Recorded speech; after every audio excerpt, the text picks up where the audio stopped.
Bismillahirrahmanirrahim. Assalamualaikum warahmatullahi wabarakatuh. Perkenalkan, nama saya Rati Sundari dengan nomor NIM 1804015110. Kali ini saya akan menjelaskan apa itu imunologi. Sejarah imunologi itu mereka yang sembuh terhadap infeksi menjadi terlindungi. Yang kedua itu ada wabah di Aten, Yunani pada tahun 430 sebelum Masehi. Lalu Louis Pasteur membuat buku tentang The Father of Immunology dan dia melakukan studi vaksin dini. Berikut adalah foto dari Edward Jenner dan smallpox pada tahun 1796. Definisi dari imunologi sendiri itu, imunologi itu bahasa Latin, yaitu imunis dan logos. Imunologi sendiri atau imunologi itu adalah studi tentang mekanisme biologis dari seluler, molekuler, serta fungsional sistem imun.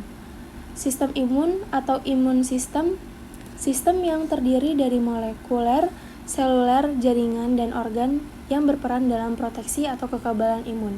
Imunitas atau immunity. Proteksi dari penyakit infeksi.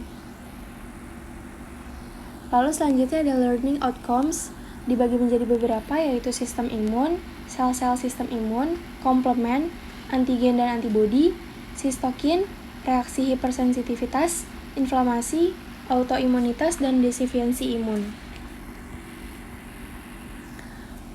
Lalu ada sel-sel sistem imun. Yang pertama kali dibahas yaitu sistem imun non-spesifik. Sel fagosit dibagi menjadi beberapa, yaitu fagosit mononuklear, ada sel monosit, dan sel makrofag. Sel makrofag sendiri hasil diferensiasi sel monosit di berbagai jaringan, fagosit profesional, dan sel APC atau antigen presenting cell. Lalu yang kedua ada fagosit polimorfonuklear, dibagi menjadi beberapa, yaitu neutrofil, menjadi soldiers of the body 7-10 jam. Lalu ada eosinofil, kegunaannya untuk melawan infeksi parasit. Lalu yang ketiga ada basofil, bagian terkecil dari mediator. Lalu yang terakhir ada fagosit frustasi, berfungsi sebagai pelepasan lisozim keluarnya sel. Kandungan sel fagosit dibagi menjadi beberapa, yaitu lisosom, fagolisosom, granul, lisozim, protein kationik, defensin, laktoferin. Lisosom adalah enzim yang mencerna dan merusak bahan yang dimakanan. Fagolisosom sendiri yaitu gabungan antara fagosom ditambah dengan lisosom menjadi menurunkan pH dan mengaktifkan protease. Granul yaitu lisosom khusus dari granulosit, yaitu berisikan berbagai protein bakterisidal. Lalu ada lisozim, yaitu enzim yang mencerna ikatan proteoglikan dalam dinding bakteri gram positif. Lalu ada protein kationik, merusak lapisan lipid bagian luar bakteri gram negatif. Lalu ada defensin atau sitotoksik dan bersifat antibakterial luas dan antimikotik. Lalu yang terakhir ada laktoferin, mengikat zat besi yang esensial untuk bakteri. Lalu yang kedua ada sel nol, sel limfoid yang tidak mengandung pertanda seperti yang ditemukan pada sel T dan B, berupa large granular limfosit atau LGL, dibagi menjadi dua, yaitu sel NK atau natural killer dan sel K yaitu killer. Sel NK sendiri itu kegunaannya itu untuk membunuh sel tumor dan sel yang mengandung virus dengan cara non-spesifik tanpa bantuan antibodi. Sedangkan sel K merupakan efektor dari ADCC atau antibody dependent cellular cytotoxicity yang dapat membunuh sel secara non-spesifik. Hanya terjadi bila sel sasaran dilapisi antibodi.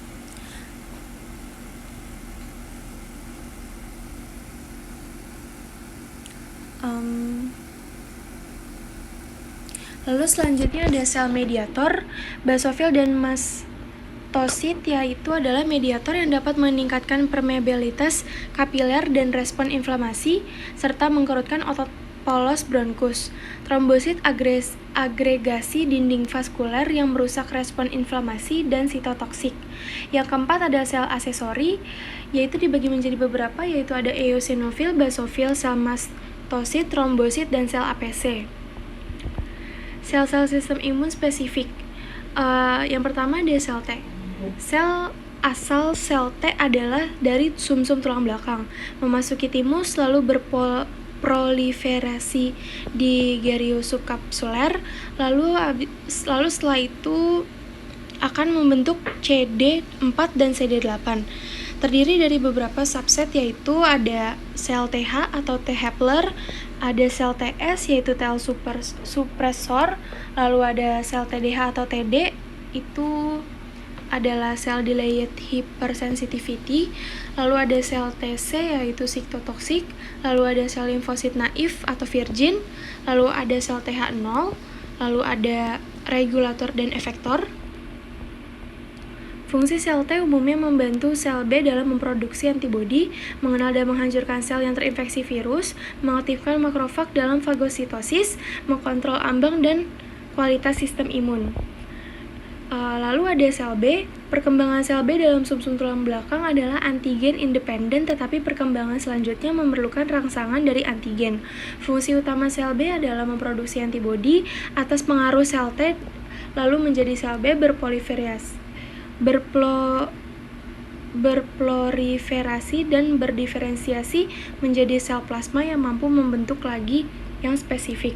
Lalu ada sistem imun. Pada dasarnya sistem imun dibagi menjadi dua, yaitu sistem imun non-spesifik dan sistem imun spesifik. Sistem imun spesifik itu fisik atau mekaniknya itu berupa kulit, selaput lendir, silia, dan batuk bersin. Lalu larut dalam biokimia atau biasanya terjadi di asam lambung, lisozim, laktoferin, asam neoramik, dan lain-lain. Lalu ada di humoral, komplement